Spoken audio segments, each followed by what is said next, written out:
토마스 쿤이라는 과학 철학자는 1969년에 과학혁명의 구조라는 책을 출판합니다.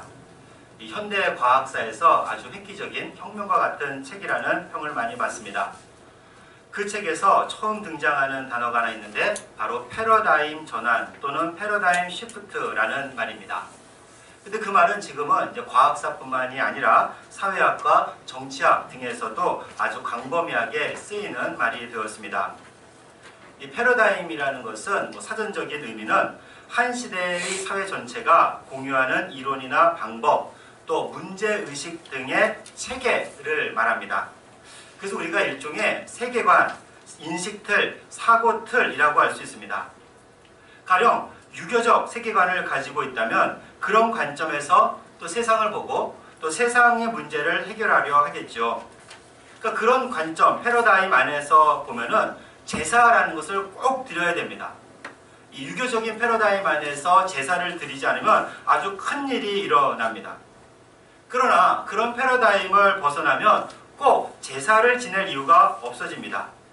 그러니까 예수님을 믿으면 일종의 패러다임 전환이 일어나서 제사를 지내지 않고 제사상 앞에서 절을 하지 않아도 아무런 문제가 되지 않습니다.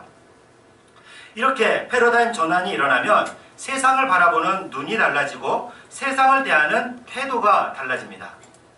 문제가 생기면 해결하는 방식도 달라지죠. 삶이 근본적으로 바뀌었기 때문입니다. 신앙생활을 하면서 이런 패러다임 전환을 경험하는 것은 매우 중요합니다. 내 삶이 근본에서부터 뒤흔들리는 패러다임 전환을 경험해야만 합니다. 그래서 오늘 성경에서도 그리스도인들이 경험하는 패러다임 전환을 말하고 있습니다. 오늘 하나님이 주시는 말씀은 마태복음 16장 21절부터 28절까지 말씀입니다. 앞부분에서 예수님은 앞으로 겪으실 고난과 부활에 관해서 말씀하시고 그리고 뒷부분에서는 예수님을 따르는 것이 무엇인지 이야기하십니다. 우리 21절 말씀을 함께 봉독하겠습니다. 21절 말씀입니다. 이때로부터 예수 그리스도께서 자기가 예루살렘에 올라가 장로들과 대제사장들과 서기관들에게 많은 고난을 받고 죽임을 당하고 제3일에 살아나야 할 것을 제자들에게 비로소 나타내시니. 아멘. 이때로부터 오늘 말씀이 시작이 됩니다. 전체적으로 보면은 예수님과 제자들이 예루살렘을 향해 가고 있을 때였습니다. 그리고 오늘 본문에 앞서서 매우 중요한 말씀이 나옵니다. 소위 베드로의 신앙 고백이라 불리는 부분입니다. 예수님께서는 빌립보 가이사랴라는 지역에서 제자들에게 묻습니다. 사람들이 나를 누구라고 부르냐? 당시 예수님은 사람들에게 인기가 많았습니다. 많은 백성들이 예수님을 세례 요한, 예레미야 또는 엘리야 선지자라고 말했어요. 여기서 언급된 인물들은 모두 이스라엘 백성들이 존경하는 사람들이고 또 이스라엘 역사에서 아주 중요한 인물들입니다. 우리로 따지면 누군가 당신에게 당신은 이순신 장군 같은 분입니다 라고 말하거나 또는 당신은 세종대왕 같은 분입니다 라고 말을 하면 얼마나 큰 칭찬입니까? 제자들은 사람들의 이런 평가를 예수님께 전했습니다. 그러자 예수님은 그럼 너희는 나를 누구라고 부르겠느냐? 이때 베드로가 말을 하죠. 당신은 주님이시고 그리스도이시오 살아계신 하나님의 아들이십니다.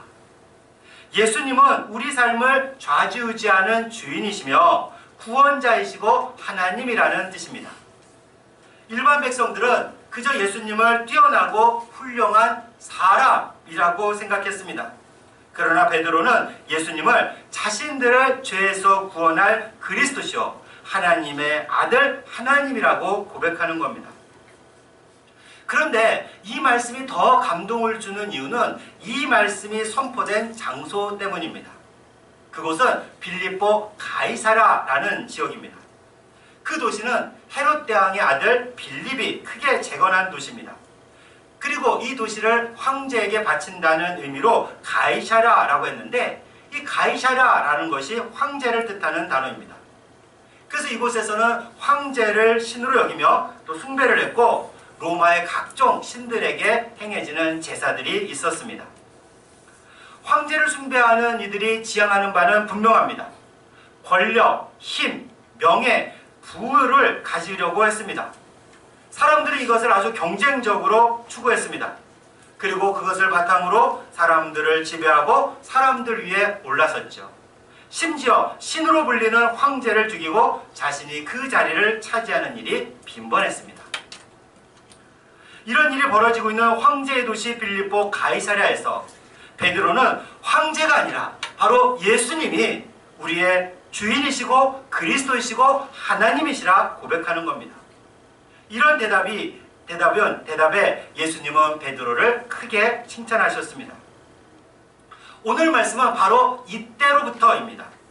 제자들이 예수님에 대해서 올바른 신앙을 고백한 후에 예수님은 제자들을 더 가르치시죠.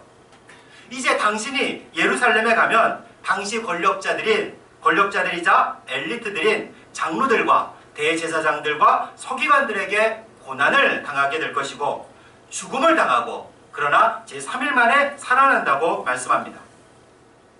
오늘날 기독교인들이 이 말씀을 들으면 이 말씀이 무엇인지 금방 압니다.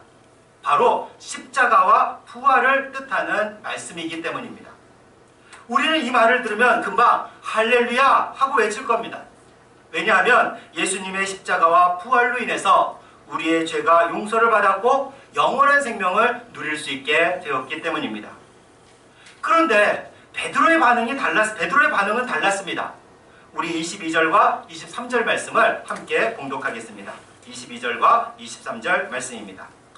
베드로가 예수를 붙들고 항변하여 이르되 주여 그리 마옵소서 이 일이 결코 주께 미치지 아니하리이다. 예수께서 돌이키시며 베드로에게 이르시되 사탄아 내 뒤로 물러가라. 너는 나를 넘어지게 하는 자로다. 내가 하나님의 일을 생각지 아니하고 도리어 사람의 일을 생각하는도다 하시고. 아멘. 베드로는 고난과 죽임을 당할 것이라는 예수님의 말씀에 아주 강하게 예수님을 만류합니다. 심지어 항변하다라는 말은 책망하다라는 뜻이에요. 제자가 스승인, 아니 방금 자신이 고백한 것처럼 구원자이자 하나님이신 예수님을 책망하듯 말하고 있어요. 주님, 그러시면 안 되지요. 결코 그런 일이 일어나서는 안 됩니다. 제가 책임지고 예수님을 지키겠습니다. 이런 뜻입니다. 베드로는 아주 단호하게 말했어요. 그런데 예수님은 이에 대해서 역시 단호하게 베드로를 꾸짖었습니다. 심지어 베드로를 사탄이라고 불렀어요. 그런데 베드로의 심정이 이해되지 않습니까? 자신이 믿고 따르던 스승님, 사랑하는 예수님, 이 예수님이 죽는다고 하는데 말리지 않는 제자가 어디 있겠습니까? 인간적으로는 너무나 당연한 이야기입니다. 예수님이 고난을 당하고 죽는다는 말씀은 제자들에게 그야말로 청천벽력과 같은 소리였습니다. 베드로가 예수님을 그리스도라고 고백했는데 당시 유대인들은 그리스도, 즉 메시아가 오실 거라고 믿었습니다. 그 메시아는 다윗과 같은 위대한 왕으로 당시 로마의 식민지였던 이스라엘을 해방시킬 거라 생각을 했어요. 아니 그런데 무기력하게 십자가에서 죽는다니 제자들은 이해할 수가 없었습니다. 더구나 예수님과 제자들은 최정상을 향해 달려가고 있는 중입니다. 많은 이들이 예수님을 따랐습니다. 가는 곳마다 수많은 군중이 몰려왔습니다. 시각장애인이 눈을 뜨고 중풍병자가 고침을 받는 일이 속출했습니다. 이런 모든 모습들을 바로 옆에서 지켜보던 제자들은 예수님이 이스라엘을 해방시킬 메시아라고 확신했죠. 이제 예루살렘에 들어가서 로마에 부역했던 매국노들을 끌어내면 백성들은 환호하고 예수님 편에 서서 싸울 것이 분명했습니다. 제자들은 그날이 오면 서로 높은 자리에 앉겠다고 다투기까지 하지 않았겠습니까? 바람을 타고 상승기에 접어들었는데 예수님이 고난을 받고 죽는다니 정말 말도 안 되는 이야기였습니다. 소위 성공을 눈앞에 두고 있는데 모든 것을 내려놓겠다는 말씀이었어요. 그러나 그들이 생각하기에 메시아는 그러면 안 되는 거였습니다. 그들이 가진 사고틀, 즉 그들의 패러다임 안에서는 결코 이해할 수가 없었던 일입니다. 자신들의 생각에 가로막혀서 예수님의 말씀을 전혀 알아들을 수 없었습니다. 이런 베드로에게 예수님이 말씀하시죠. 사탄아, 내 뒤로 물러가라. 예수님이 가는 길을 방해하고 하나님의 일이 아닌 사람의 일을 생각한다고 하면서 베드로를 호되게 꾸짖었습니다. 아니, 그래도 그렇지 수제자에게 사탄이라니 조금 심하지 않습니까? 근데 베드로가 사탄이라기보다는 베드로가 어떻게 사탄의 도구로 이용되는지를 보여주고 있습니다.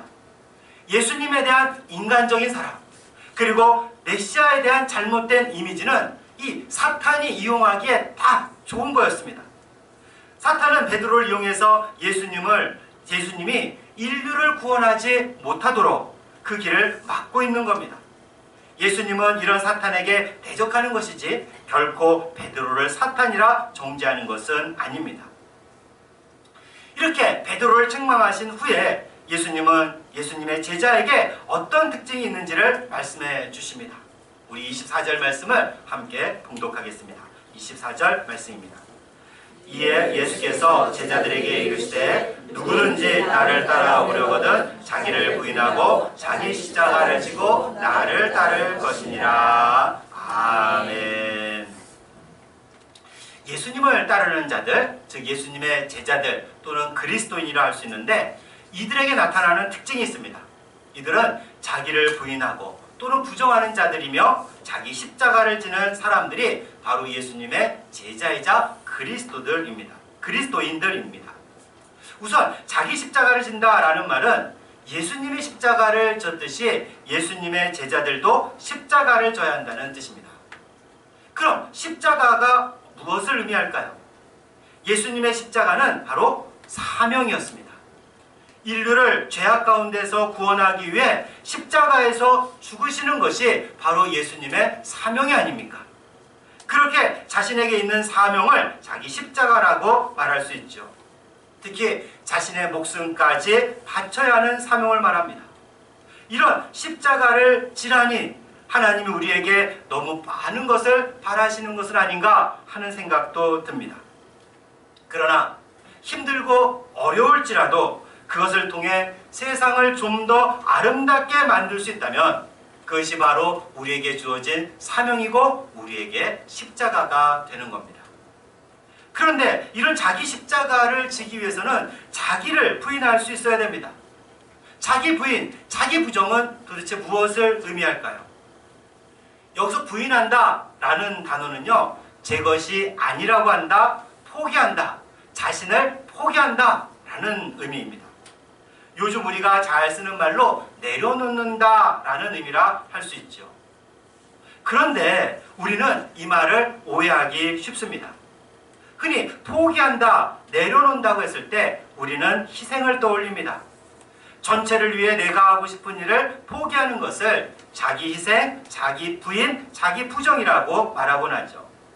그리고 그런 희생을 통해서 전체에 유익이 있고 그리고 너한테는 나중에 큰 보상이 있을 거라고 말합니다.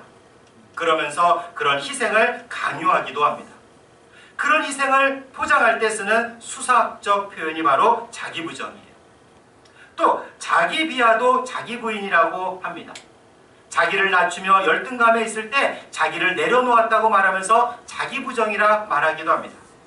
자기가 하고 싶은 대로 하지 않고 자기 욕망을 내리누르는 금욕적 생활도 자기 부정이라 말합니다. 물론 훌륭한 일이고 자기 부정의 표현이기도 합니다.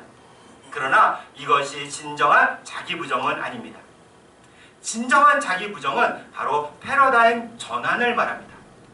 사고틀을 바꾸는 것이고요. 관점과 시야가 변하는 것이 자기 부정입니다.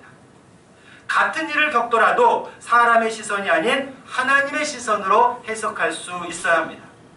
사람의 일을 생각하지 않고 하나님의 일을 생각할 줄 알아야 됩니다. 세상을 바라보는 방식이 완전히 변화됩니다. 저는 대학 학부에서 철학을 전공했습니다. 졸업 후 일반 직장에서 직장생활도 한 4, 5년 정도 했고요.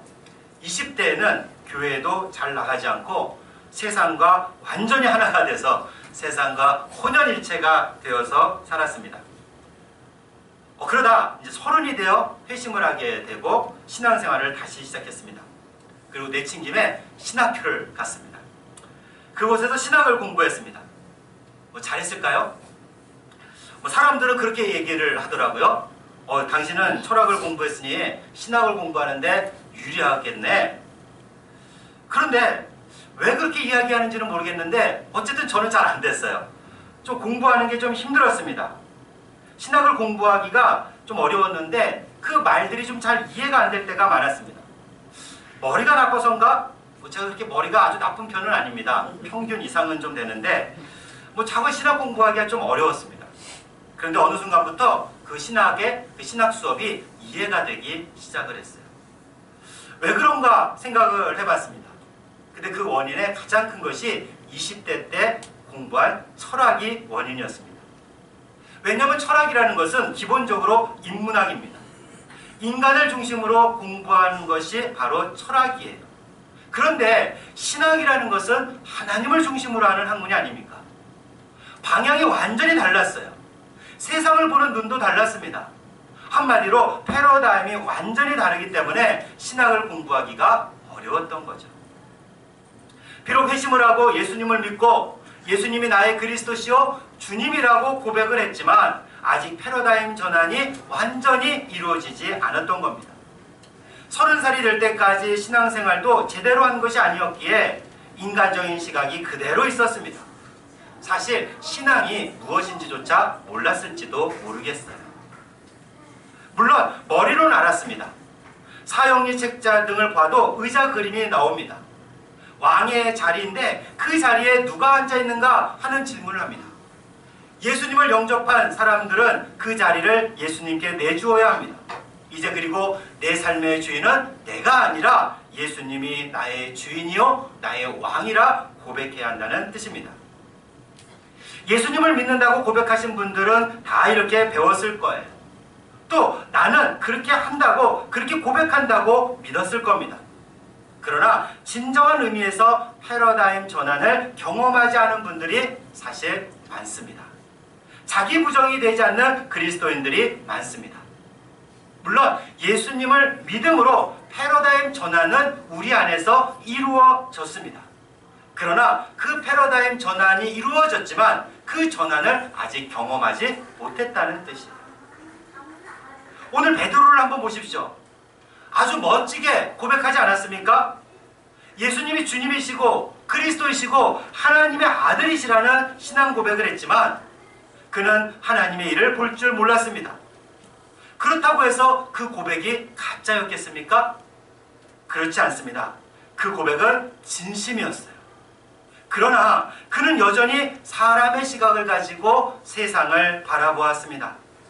예수님이 하시는 일도 예수님이 겪으셔야 할 십자가와 부활도 사람의 시각으로 봤어요. 과거의 패러다임을 벗어나지 못했기 때문입니다. 그러니까 예수님을 말릴 수밖에 없었던 겁니다. 아직 자기 부정, 패러다임 전환이 온전히 경험되지 않았기 때문입니다.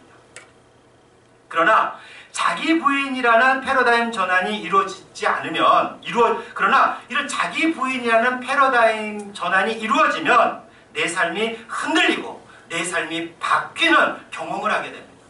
정말 말 그대로 세상이 달라 보입니다. 세상을 바라보는 눈이 바뀌었기 때문입니다. 삶에 대한 혁명적 변화를 경험하게 됩니다. 사람의 일과 하나님의 일을 분별하고 구분할 수도 있어요. 자기 부인, 패러다임 전환을 경험할 때 일어나는 일이 이제 25절부터 28절까지 말씀에 기록이 되어 있는데 우리 25절과 26절 말씀만 함께 봉독하겠습니다. 25절과 26절 말씀입니다. 누구든지 제 목숨을 구원하고자 하면 잃을 것이요 누구든지 나를 위하여 제 목숨을 잃으면 찾으리라. 사람이 만일 온 천하를 얻고 제 목숨을 잃으면 무엇이 유익하리요? 사람이 무엇을 주고 제 목숨과 바꾸겠느냐. 아멘. 목숨을 구원하고자 하면 잃을 것이고 목숨을 잃으면 찾을 것이다 라고 말씀합니다. 한마디로 이는 죽으면 살 것이고 살려고 하면 죽을 것이다 라는 의미입니다. 우리가 이런 말을 역설, 패러독스라고 하지요. 서로 어울리지 않는 말이기 때문입니다. 죽으면 죽는 거지 어떻게 사는 것이 되겠습니까? 말이 안 된다고 생각하실지 모릅니다. 그러나 자기가 부정된 사람은 이런 역설이 이해가 됩니다. 과거의 패러다임으로는 이해가 안 되지만 새로운 패러다임으로는 이런 역설이 다 이해가 되고 알아듣습니다. 예수님이 다시 오실 때도 우리 입술의 고백만으로 판단하지 않을 겁니다. 패러다임 전환이 되어 하나님의 일을 볼 줄 아는지 아니면 여전히 사람의 시각으로 보는지를 예수님이 판단하실 거예요. 마지막으로 어떻게 이런 자기부정 패러다임 전환을 경험할 수 있을지 잠깐 살펴보겠습니다. 물론 이런 자기부정은 하나님의 은혜가 필요합니다. 무작정 한다고 되는 일은 아니에요. 그러나 우리가 은혜 가운데 예수님을 주와 그리스도라고 영접했다면 우리 심령에, 우리 마음에 이미 패러다임 전환이 이루어진 줄 믿으시기 바랍니다. 그러나 우리가 이런 믿음을 가지고 그냥 아무 일도 안 하고 있으면 정말 아무것도 안 됩니다. 반드시 해야 할 일들이 있습니다. 의지적인 노력이 필요해요. 예수님을 믿음으로 패러다임 전환이 이루어졌지만 그것을 경험해야 하는 것이 필요한 겁니다. 무엇보다 예수님의 시각으로 세상을 보려고 애써야 합니다. 예수님이라면 어떻게 보셨을까? 예수님이라면 어떻게 하셨을까? 예수님이라면 어떻게 생각하실지를 우리가 생각하는 훈련을 해야 됩니다. 우리는 예수님을 믿는다고 하면서 예수님을 나의 주님이라, 나의 그리스도라, 나의 하나님이라 말하면서도 여전히 내 눈으로 세상을 보고 내 욕망으로 세상을 움켜쥐려 합니다. 그러니 자기 부정이 일어나지 않습니다. 자기 부정을 경험할 수 없습니다. 이런 경험이 없으니 기독교인이라 말하지만 세상 사람들과 다른 것이 하나도 없어요. 세상 사람들과 똑같은 욕망을 가지고 세상 사람들과 똑같은 걱정과 근심과 염려를 가지고 세상 사람들과 똑같은 방법으로 얻으려고 할 뿐입니다. 이제는 무엇을 보든지 그리고 무엇을 하든지 의식적으로 노력해 보십시오. 예수님이라면 어떻게 하실까? 예수님은 어떻게 생각하실까? 예수님의 생각은 무엇일까?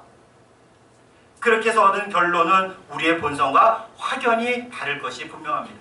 왜냐하면 우리는 패러다임 전환을 일으켰기 때문입니다. 그래서 여기에 이제 순종하는 것이 중요해요. 그리고 이렇게 순종하다 보면 어느 순간 삶을 뒤흔드는 패러다임 전환을 경험하게 되는 겁니다. 가령 아주 극단적인 이야기지만 누군가 여러분들에게 100억을 가질지 아니면 한 영혼을 구할 것인지 묻는다면 여러분들은 어느 것을 선택하시겠습니까? 여러분들 안에 있는 내면에서 예수님께서 하시는 말씀은 무엇입니까? 100억을 가진다면 한 영혼을 구할 수 없습니다. 포기해야 됩니다. 그러나 한 영혼을 구하겠다고 하면 100억을 포기해야 됩니다. 여러분, 무엇을 선택하시겠습니까? 우리들의 심령에서 예수님이 무엇라 말씀하십니까? 물론 우리의 본능은 100억을 선택하라 말하지만 예수님께서도 그러실까요?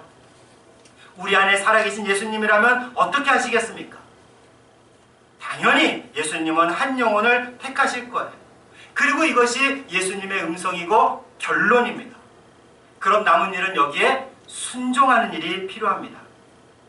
이에 순종한다는 것은 내 삶의 토대가 완전히 바뀌었다는 것을 의미해요. 자기 부정 패러다임 전환을 통해서 가능한 이야기고 그렇게 순종할 때 우리는 패러다임 전환을 경험할 수 있게 되는 겁니다. 사랑하는 자매 형제 여러분, 예수님을 믿고 구원을 받으셨습니까? 아멘인 줄로 믿습니다. 그렇다면 예수님의 시선으로 세상을 바라보시며 그 음성에 귀를 기울이십시오. 그 음성에 순종하면서 자기 부정을, 패러다임 전환을 경험하십시오. 내 삶을 근본에서부터 뒤흔들어버리는 패러다임 전환을 경험하게 되실 겁니다. 그런 자기 부정의 삶을 살아가는 그리스도인들, 패러다임의 전환을 경험하는 예수님의 제자가 되기를 주님의 이름으로 축원합니다. 아멘.